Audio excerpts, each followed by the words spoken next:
안녕하세요. 결혼한 지 이제 1년 된 30대 중반 가정주부예요. 정말이지 이런 문제로 시부모님과 갈등을 겪게 될 줄은 꿈에도 생각하지 못했네요. 남편과 저는 직장 동료의 소개로 만난 사이예요. 저는 보험회사 회계팀에서 근무하고 있었는데 직업 특성상 대부분의 동료들이 여자였어요. 게다가 학교도 여고, 여대를 졸업한지라 주변에 정말 남자가 없었거든요. 그런 저를 안타깝게 여긴 상사가 자기가 아끼는 동생이라며 소개해준 사람이 지금의 남편이에요. 사실 남편을 처음 만났을 때는 재미없는 사람이라고 생각했는데 그건 남편이 연애 경험이 없어서 그랬던 거더라고요. 만나면 만날수록 주변 사람에게 친절하고 가족을 사랑하는 따뜻한 사람인 걸 알게 되었죠. 대기업 인사팀에서 근무하고 있던 남편은 당시 오피스텔에 전세로 거주하고 있었어요. 저 역시 서울에서 자취 중이었고요. 사실 저는 경기도에 대출을 끼고 사놓은 아파트가 한 채 있긴 했어요. 반면에 남편은 모아둔 재산은 하나도 없다고 하더라고요. 그렇지만 진지하게 만나기 시작한 지 8개월 정도 지났을 무렵 남편은 자기와 결혼을 해준다면 평생 마음고생 몸고생 시키지 않겠다고 호언장담을 하며 프로포즈를 해왔어요. 비록 당장은 프로포즈였지만 기쁜 마음으로 받아들이고 그렇게 결혼 준비를 시작했어요. 남편도 저도 직장이 있었으니 먹고 사는 문제 같은 건 걱정하지 않았거든요. 그래서 바보같이 그때만 해도 앞으로 우리에게 꽃길만 있을 줄 알았죠. 그런데 생각지도 못한 일이 저를 기다리고 있었어요. 연애 당시 남편에게는 의류 매장을 운영하시는 부모님과 2살 아래의 남동생이 있었는데 남편은 2살 아래의 남동생에게 책임감이 상당했어요. 하지만 그 남동생을 만나는 일은 쉽지 않았어요. 사실 결혼 이야기가 나오기 전까지는 얼굴도 한 번 못 봤죠. 형제 사이가 안 좋은 건지 도통 저에게 따로 인사를 시키지 않더라고요. 서운한 마음이 들었지만 내색은 안 했어요. 하지만 본격적으로 결혼에 대해 이야기하기 시작하면서 남편이 먼저 도련님에 대해서 이야기를 꺼내더라고요. 남편은 어린 시절부터 부모님 뜻을 거슬러 본 적이 없대요.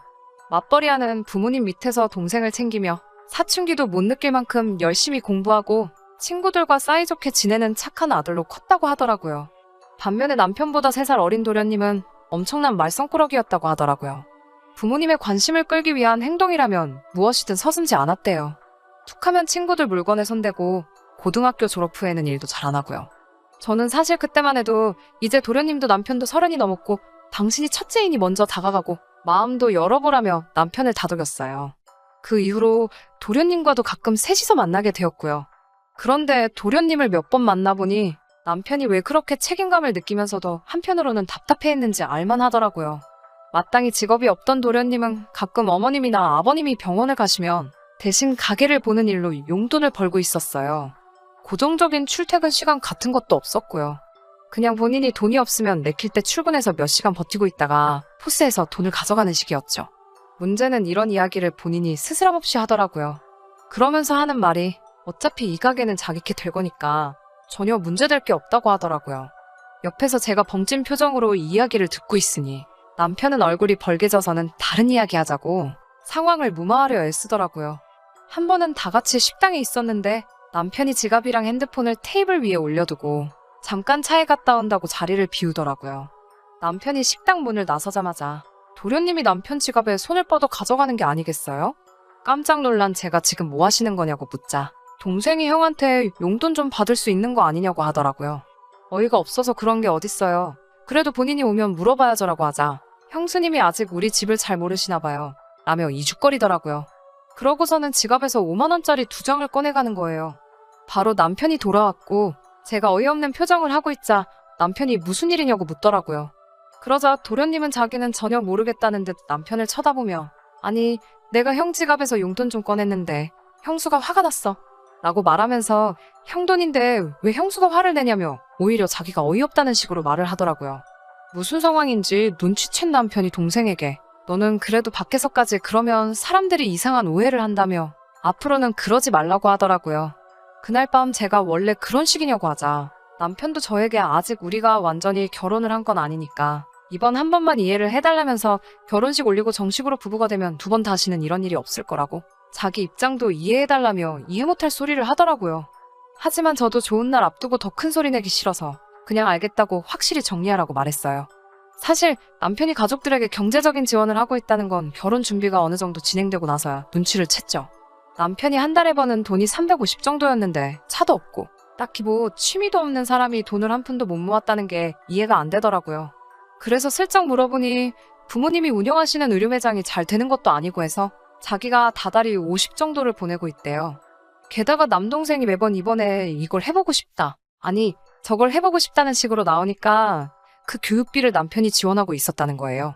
그 이야기를 듣던 제가 그래서 도련님은 지금 뭐 자격증이라든가 딴 거 있냐고 묻자 성격이 진득하게 뭘 해내지를 못하더라며 말끝을 흐리는 게 아니겠어요. 지금은 말 그대로 온 가족이 사고만 치지 말아다오라는 마음으로 도련님을 돌보고 있는 거였죠. 속된 말로 이런 거지 같은 상황에 놓인 불쌍한 남편을 내가 구해줘야겠다는 생각을 했던 것 같아요. 그런데 제가 정말 어리석고 멍청했죠. 신혼집을 구하면서부터 큰 소리가 나기 시작했거든요. 사실 둘 다 서울에서 직장 생활을 하고 있었지만 제가 가진 돈으로는 서울에 전세 하나 구하기 어렵겠더라고요.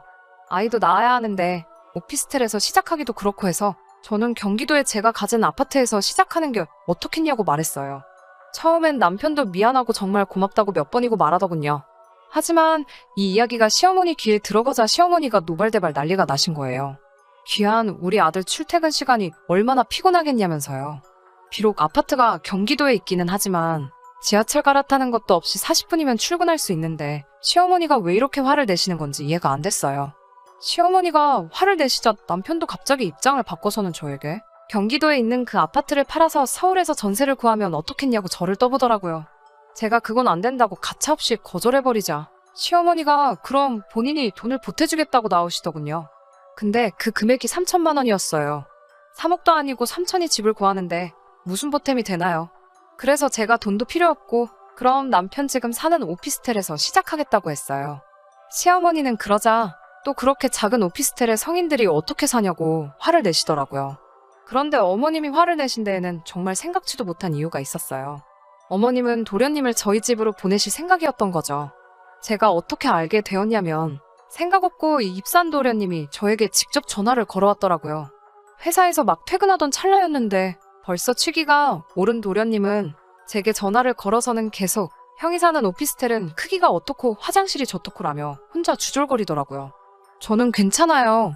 저도 가봤는데 그냥 둘이서 살면 그럭저럭 살만해요라고 말했죠. 그러니까 도련님은 왜 둘이에요? 셋이지. 아닌가? 넷인가? 강아지도 하나로 쳐야 되나? 나 강아지도 키우고 싶은데 라고 하는 게 아니겠어요? 저는 처음에 뭔 소린가 싶고 장난치나 싶기도 해서 왜요? 도련님도 오시려고요? 라며 웃었더니 그럼요. 이제 저도 서울 가서 살아야죠. 나처럼 큰 물고기가 큰 물에서 놀아야지 안 그래요? 라며 웃더라고요. 저는 속으로 이게 미쳤나? 진짜로 하는 말이야? 아니면 나한테 시비 거는 건가? 하는 생각도 들고 도저히 분간이 안 돼서 전화를 끊고 바로 남편에게 전화를 걸었죠. 남편에게 방금 통화 내용을 읊으니 몇 초간 아무 말도 못하더라고요. 저는 왜 말이 없냐고 다시 물었고 그러자 남편은 나지막히 미안하다고 하는 게 아니겠어요?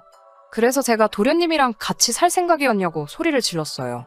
그러자 남편은 자기가 지금 중간에서 열심히 수습 중이라면서 순전히 어머님과 도련님의 생각일 뿐 자긴 조금도 그럴 마음이 없다고 그냥 모르는 척하라고 하더라고요. 정말 분하고 열받아서 당장이라도 도련님한테 욕을 해주고 싶었지만 남편 입장 생각해서 남편 말대로 아무것도 모르는 척하고 경기도로 이사갈 준비를 시작했어요.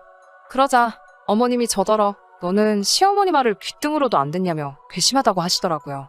도대체 어른 알기를 뭐로 아냐면서요. 그러면서 저더러 매정하다고 이제 다 한 가족인데 네 동생이다 생각하면 그럴 수 있겠냐며 저를 나쁜 사람으로 만드시더군요.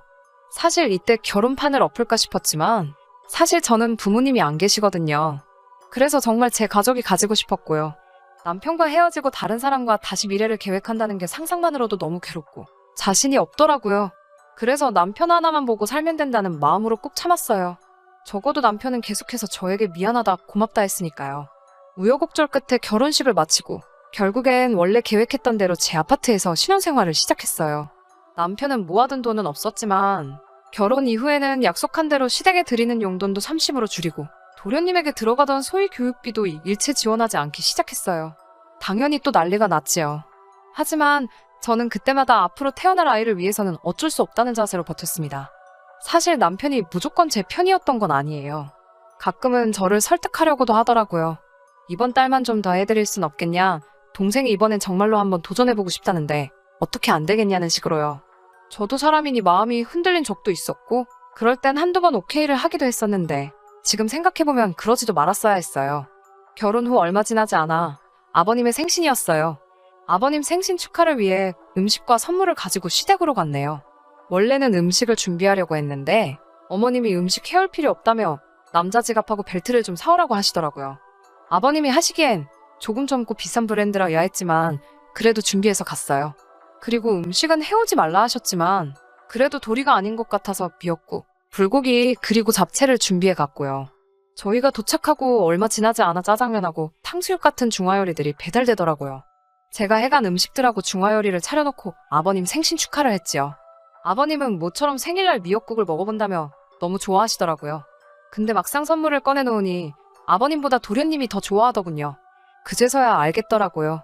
준비하라고 한 선물은 아버님이 갖고 싶은 게 아니라 도련님이 갖고 싶은 걸 말씀하셨다는 사실을요. 그렇지만 제가 뭐라고 말을 하겠어요. 괜히 아버님이 짠해서 집에 오기 전에 아버님 지갑에 20만 원을 넣어놓고 왔네요. 그런데 정말 어머님과 도련님이 이런 계획까지 세우실 줄은 상상도 못했네요. 아버님 생신이 지나고 며칠 뒤 어머님과 도련님이 저희 집에 연락도 없이 왔더라고요. 남편은 야근이라 집에 없었고 저만 혼자 있었고요. 도련님은 집안을 어슬렁거리며 이방저방 들락날락하면서 냉장고도 괜히 한번 열었다 닫았다 하면서 정신을 쏙 빼놓고 있었어요. 그 와중에 어머님이 갑자기 제 손을 붙들고선 요즘 젊은 사람들이 얼마나 힘들게 사는지 안다면서 그래도 첫째랑 너랑 이렇게 살아주니 든든하다고 말씀하시더라고요. 그러시면서 도련님을 보시며 이제 저놈만 자리를 잡으면 자기는 죽어도 여한이 없다면서 한숨을 몇 번이고 내쉬었습니다. 그러면서 저에게 사실 둘째가 식당을 차리고 싶단다라며 문을 띄우시더라고요. 제가 아는 한 도련님은 자기 손으로 라면도 끓여본 적이 없거든요. 그런데 무슨 식당을 한다는 건지 기가 차서 말도 안 나오더라고요. 뒤에 이어지는 어머님의 말씀은 더 가관이었어요. 1억만 있으면 저기 장사 잘 되는 가게를 인수할 수 있다면서 저더러 지금 사는 아파트를 담보로 1억만 대출을 받으라는 거예요. 그래서 어머님께 지금도 이미 대출 갚으며 사는 중이라 추가로 받을 수가 없다고 죄송하다고 했어요. 그러자 어머님은 화가 나셨는지 정색을 하시며 저를 노려보시다가 알겠다며 자리에서 일어나셨어요. 도련님은 실실 웃으면서 진짜 형수 정 떨어진다며 우리 집 소파를 발로 툭 차고 나가더라고요. 그런 둘의 모습에 어이도 없고 화도 났지만 한편으로는 차라리 잘 됐다는 생각이 들더라고요. 그런데 그날 밤 저는 충격적인 사실을 알아챘어요. 저를 키워주신 외할머니께서 돌아가시기 전 제게 물려주신 노란 금반지가 감쪽같이 사라졌더라고요. 노랗고 촌스럽지만 할머니가 주신 거라 일부러 할머니 사진이랑 같이 제 방 화장대 위에 항상 올려놓고 바라만 보거든요. 그런데 그 반지가 없어진 거예요. 당연히 난리가 났죠. 온 집안을 쥐잡듯 뒤져도 보이질 않으니 눈물이 다 나더라고요. 그러다 도련님이 생각이 났어요. 거실에도 화장실이 있는데 굳이 안방 화장실을 쓰겠다며 들어갔던 도련님이 아무래도 의심스럽더라고요. 저는 그 길로 바로 시댁으로 쫓아갔어요. 집에는 아버님이 계셨고 상황을 모르시는 아버님은 이 밤중에 웬일이냐며 일단 들어오라고 하시더군요. 그때 방에서 어머님과 도련님이 나오며 저를 보더니 흠칫 당황하는 게 느껴졌어요. 저는 신발도 안 벗고 쫓아들어가 그 둘의 손을 낚아챘어요. 설마 끼고 있겠냐 싶었지만 본능적으로 그렇게 되더라고요. 아니 근데 정말 이런 모질이가 세상에 또 있나 싶게 도련님은 새끼손가락에 떡하니 제 반지를 끼고 있었어요. 제가 이거 내놓으라고 어떻게 도둑질을 하냐고 악을 쓰니까 도련님이 저더러 미친 거 아니냐면서 이거 자기가 길에서 주운 거라며 지금 뭐 하는 짓이냐며 되려 화를 내더라고요. 그게 말이 되냐고요. 저는 그 말이 어이가 없고 화가 나서 자리에 주저앉아 엉엉 울기 시작했어요. 반지가 제 건데 어떻게 증명을 해야 할지 모르겠더라고요. 그래서 그냥 주저앉아 엉엉 울면서 남편한테 전화를 했어요. 그러자 남편이 당장 오겠다더군요. 아버님은 어머님을 노려보며 당신 뭐 하는 거 있냐고 묻자 어머님은 날카롭게 당신 지금 나하고 둘째를 의심하는 거냐며 저더러 머리가 어떻게 된 거 아니냐고 하더군요. 하지만 아버님은 뭔가 짚히는 게 있으셨는지 저더러 울지 말라며 어떻게 된 일인지 이야기해보라고 하셨어요. 그래서 저는 좀 전에 어머님이 대출 이야기를 하신 것부터 다 자세히 말씀드렸어요. 말없이 듣고 계시던 아버님은 어머님께 왜 새애기한테 돈 얘기를 하냐고 둘째를 저 모양으로 키운 건 우리 잘못인데 왜 엄한 사람한테 도와달라고 하냐면서 호통을 치시더라고요. 사실 아버님이 그렇게 화를 내시는 건 처음 봐서 저도 움찔했네요. 얼마 지나지 않아 남편이 도착했어요. 남편은 탁자에 놓인 반지를 한눈에 알아보더라고요. 아버님이 첫째 너 이거 새아기 거 맞냐고 확신하냐고 물으셨고 남편은 도련님과 어머님을 한번 쳐다보더니 한숨을 내쉬고는 이거 맞다고. 매일 보는 건데 어떻게 모르겠냐고. 그리고 잘 보면 한쪽에 찌그러져 있다고까지 말해줬어요. 그러자 아버님은 도련님한테 이리 가까이 오라고 하시더니 냅다 주먹으로 뺨을 날리시더군요. 아버님은 왕년에는 복싱을 취미로 하셨는데 어깨를 다치신 이후론 쉬고 계셨거든요. 도련님은 벌개진 뺨을 부여잡고는 어머님을 쳐다보고 있었어요. 아버님은 그런 도련님을 이번엔 발로 걷어차시고는 차라리 집에서 나가라고 고함을 치셨어요. 그러더니 아버님이 이번엔 제 앞에 무릎을 꿇으시곤 자식을 잘못 키운 죄라며 제 마음이 풀릴 수만 있다면 뭐가 됐든 마음대로 하라고 하시는 거예요. 오히려 아버님이 그렇게 나오시니 제가 마음이 너무 불편하고 안 좋았어요. 저는 아버님을 일으켜 세워드리며 일단 반지를 찾았으니 괜찮다고 말씀드렸고요. 남편도 이제 도련님을 포기한 건지 저더러 경찰을 부를 거냐고 묻더라고요. 물론 부르지는 않았어요. 물건도 찾았고 얻어터지고선 쪼그려 앉아서 혼자 궁시렁거리고 있는 걸 보니 불쌍하기도 하고 고쳐 숙인 글렀다 싶더라고요. 그날을 계기로 어머님은 저한테 단돈 1원 한 푼도 말씀을 못 꺼내고 계시고요. 제 앞에서 도련님에 관해선 입도 뻥긋 안 하십니다. 남편도 더 이상 시댁에 도움을 주지 않기로 했고요. 알고 보니 그동안 시댁이 경제적 도움을 받은 걸 아버님은 모르고 계셨더라고요. 어머님이 남편에게 받은 돈을 전부 도련님한테 주셨던 것 같아요. 저희 부부는 가끔 아버님만 밖에서 뵈며 지내고 있어요. 가끔 식사도 하고 좋은 곳도 모시고 가고 잘 지내고 있어요. 그리고 얼마 전에는 아버님이 제 생일에 선물이라며 금팔찌도 선물로 주셨는데 정말 감동이었어요. 도련님은 여전히 구제불능인 것 같지만 이제 제가 사랑하는 사람들과 행복하게 잘 살고 싶은 생각뿐이 없네요.